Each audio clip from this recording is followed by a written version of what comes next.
I've been to lots of places. When I was a child, I went to Israel several times and Jamaica. And then as I grew older, I've been all over Europe, Switzerland, Sweden. Actually, no.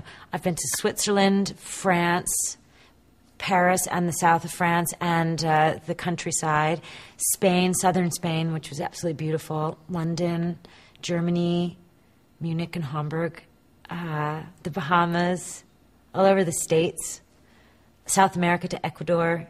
So I've done some traveling, yeah. Canada, woohoo. Every country has its thing. Morocco, too. But, you know, the funny thing about my traveling is that I have really horrendous experiences when I travel, and yet I still insist on traveling. I loved Ecuador. Quito I found a little depressing, but the cloud forest was so beautiful. But at the same time, I arrived in the jungle, in the rainforest, and from the moment I arrived was when the parasite that I had apparently swallowed at some point in Quito decided to make itself known. So I spent my time in Quito with Indian women putting lemons on my head to suck this fever out. Morocco was beautiful, but it was off season. We were bombing Kuwait. It was Ramadan. Nobody was eating during the day, and I was the only tourist and the only credit card around. So I was there were fistfights over me in Morocco. I somehow ended up in a bordello my first night there. It was really a trip. It was a very, very strange experience. Spain, southern Spain, is absolutely stunning.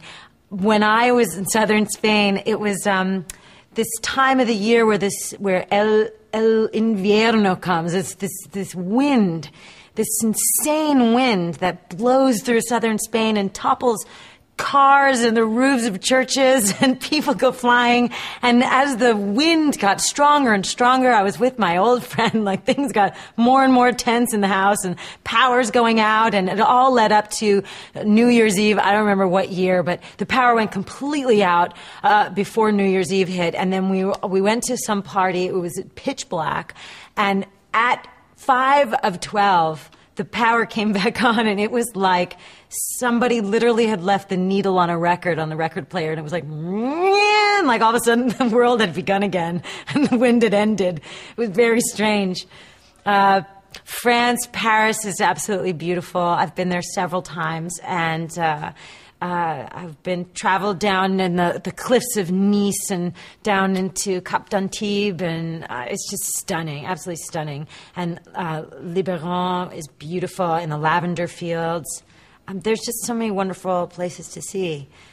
In England, I went to a wedding in Dorset, on the cliffs of Dorset, in a church or a chapel that's 1,000 years old that has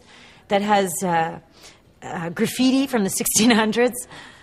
It was amazing. There's lots to see out there. Yeah, there's plenty more. Italy, I arrived in Firenze and got robbed the minute I got there. And I had to survive for a week with 80 euros. I won't even get into how. And then, yeah. And yet I insist on leaving the country. Some fascinating psychology in that. I read all along the way, yeah. I think there's a lot of universal themes in this show. Some are more controversial than others. We've just started working on a piece about involving, what is the word I'm looking for when you get injections, measles shots and mumps shots and vaccinations. Okay, yeah.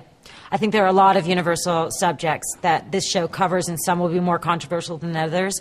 We are doing right now an episode involving vaccinations and whether or not kids should be vaccinated. And the people on this show feel very strongly they should be, and there are a lot of people out there that feel the opposite. I think it will stimulate conversation and thoughts and ideas. I think it's a smart show, and there's intelligent people all over the world. I don't think it's painfully American. I think it's just human. It's a human show.